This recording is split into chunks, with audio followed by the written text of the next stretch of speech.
ਇੱਕ ਵਾਰ ਦੀ ਗੱਲ ਹੈ ਕਿ ਭਾਈ ਸੂਖਮ ਨਾਮ ਦਾ ਸਿੱਖ ਇੱਕ ਰਾਜੇ ਦੇ ਦਰਬਾਰ ਵਿੱਚ ਕੰਮ ਕਰਦਾ ਸੀ।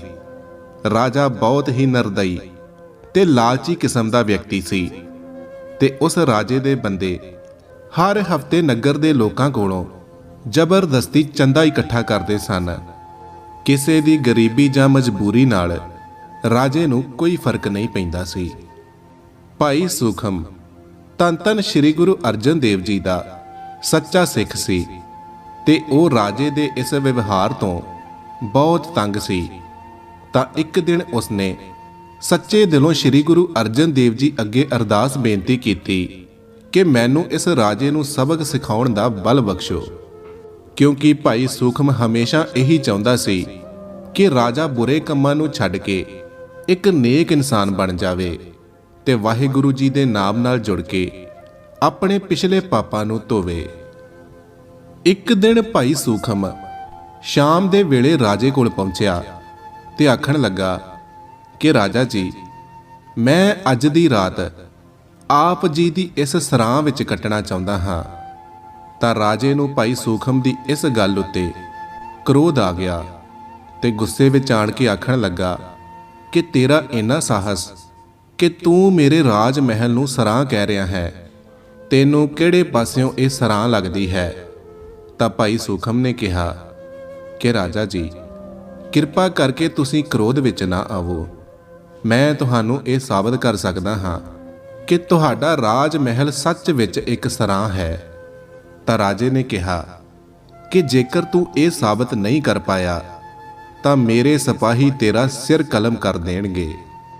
ਤਾਂ ਭਾਈ ਸੂਖਮ ਨੇ ਰਾਜੇ ਦੀ ਗੱਲ ਨੂੰ ਮਨਜ਼ੂਰ ਕੀਤਾ ਤੇ ਪੁੱਛਿਆ ਕਿ ਰਾਜਾ ਜੀ, ਮੈਨੂੰ ਇੱਕ ਗੱਲ ਦੱਸੋ ਕਿ ਤੁਹਾਡੇ ਰਾਜ ਮਹਿਲ ਵਿੱਚ ਤੁਹਾਡੇ ਤੋਂ ਪਹਿਲਾਂ ਇੱਥੇ ਕੌਣ ਰਹਿੰਦਾ ਸੀ? ਤਾਂ ਰਾਜੇ ਨੇ ਜਵਾਬ ਦਿੱਤਾ ਕਿ ਮੇਰੇ ਤੋਂ ਪਹਿਲਾਂ ਇੱਥੇ ਮੇਰੇ ਪਿਤਾ ਰਹਿੰਦੇ ਸਨ। ਤਾਂ ਭਾਈ ਸੂਖਮ ਨੇ ਫਿਰ ਪੁੱਛਿਆ ਕਿ ਤੁਹਾਡੇ ਪਿਤਾ ਤੋਂ ਪਹਿਲਾਂ ਇੱਥੇ ਕੌਣ ਰਹਿੰਦਾ ਸੀ? ਤਾਂ ਰਾਜੇ ਨੇ ਜਵਾਬ ਦਿੱਤਾ ਕਿ ਮੇਰੇ ਦਾਦਾ ਜੀ। ਤਾਂ ਭਾਈ ਸੂਖਮ ਨੇ ਮੁਸਕਰਾ ਕੇ ਰਾਜੇ ਨੂੰ ਸਮਝਾਇਆ ਕਿ ਰਾਜਾ ਜੀ, ਤੁਹਾਡੇ ਤੋਂ ਪਹਿਲਾਂ ਇੱਥੇ ਕੋਈ ਹੋਰ ਰਹਿੰਦੇ ਸਨ ਤੇ ਤੁਹਾਡੇ ਤੋਂ ਬਾਅਦ ਇੱਥੇ ਤੁਹਾਡਾ ਪੁੱਤਰ ਤੇ ਉਸ ਤੋਂ ਬਾਅਦ ਕੋਈ ਹੋਰ ਆ ਜਾਵੇਗਾ। ਤੁਸੀਂ ਸਾਰੀ ਉਮਰ ਗਰੀਬ ਲੋਕਾਂ ਤੋਂ ਚੰਦਾ ਇਕੱਠਾ ਕਰ ਕਰਕੇ ਇਸ ਮਹਿਲ ਨੂੰ ਭਰਦੇ ਰਹੋਗੇ, ਪਰ ਪਾਪਾਂ ਨਾਲ ਕਮਾਇਆ ਧਨ ਸਭ ਇੱਥੇ ਹੀ ਰਹਿ ਜਾਣਾ ਹੈ ਤੇ ਪਾਪ ਨਾਲ ਜ਼ਰੂਰ ਜਾਣਗੇ। ਤਾਂ ਭਾਈ ਸੂਖਮ ਦੇ ਮੂੰਹੋਂ ਇਹ ਗੱਲ ਸੁਣ ਕੇ ਰਾਜੇ ਦੀਆਂ ਅੱਖਾਂ ਖੁੱਲ ਗਈਆਂ ਤੇ ਉਹ ਆਖਣ ਲੱਗਾ ਕਿ ਦੇਖਣ ਨੂੰ ਤਾਂ ਤੁਸੀਂ ਇੱਕ ਸਧਾਰਨ ਜਿਹੇ ਇਨਸਾਨ ਲੱਗਦੇ ਹੋ, ਪਰ ਗਿਆਨ ਦਾ ਇੰਨਾ ਵੱਡਾ ਸਾਗਰ ਤੁਹਾਡੇ ਅੰਦਰ ਕਿਵੇਂ ਆਇਆ? ਤਾਂ ਭਾਈ ਸੂਖਮ ਨੇ ਜਵਾਬ ਦਿੱਤਾ ਕਿ ਸ੍ਰੀ ਗੁਰੂ ਅਰਜਨ ਦੇਵ ਜੀ ਦੇ ਉਪਦੇਸ਼ਾਂ ਨਾਲ।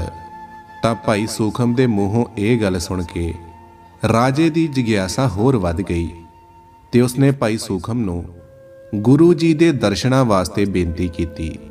ਤਾਂ ਭਾਈ ਸੂਖਮ ਰਾਜੇ ਨੂੰ ਨਾਲ ਲੈ ਕੇ ਸ੍ਰੀ ਗੁਰੂ ਅਰਜਨ ਦੇਵ ਜੀ ਦੇ ਦਰਬਾਰ ਵਿਖੇ ਪਹੁੰਚ ਗਿਆ। ਤਾਂ ਰਾਜੇ ਨੇ ਜਦੋਂ ਗੁਰੂ ਜੀ ਦੇ ਦਰਸ਼ਨ ਕੀਤੇ ਤੇ ਉਹਨਾਂ ਦੇ ਉਪਦੇਸ਼ ਸੁਣੇ ਤਾਂ ਉਸ ਨੂੰ ਆਪਣਾ ਪਰਲੋਕ ਦਿਖਾਈ ਦੇਣ ਲੱਗਾ ਤੇ ਸਤਿਗੁਰੂ ਜੀ ਦੇ ਉਪਦੇਸ਼ਾਂ ਤੋਂ ਪ੍ਰਭਾਵਿਤ ਹੋ ਕੇ ਰਾਜੇ ਨੇ ਆਪਣਾ ਪਾਪਾਂ ਨਾਲ ਕਮਾਇਆ ਸਾਰਾ ਧਨ ਗਰੀਬਾਂ ਤੇ ਲੋੜਵੰਦਾਂ ਵਿੱਚ ਵੰਡ ਦਿੱਤਾ ਤੇ ਬੁਰੇ ਕੰਮਾਂ ਨੂੰ ਛੱਡ ਕੇ ਲੋਕਾਂ ਦੀ ਭਲਾਈ ਦੇ ਕਰਮ ਕਰਨੇ ਸ਼ੁਰੂ ਕਰ ਦਿੱਤੇ।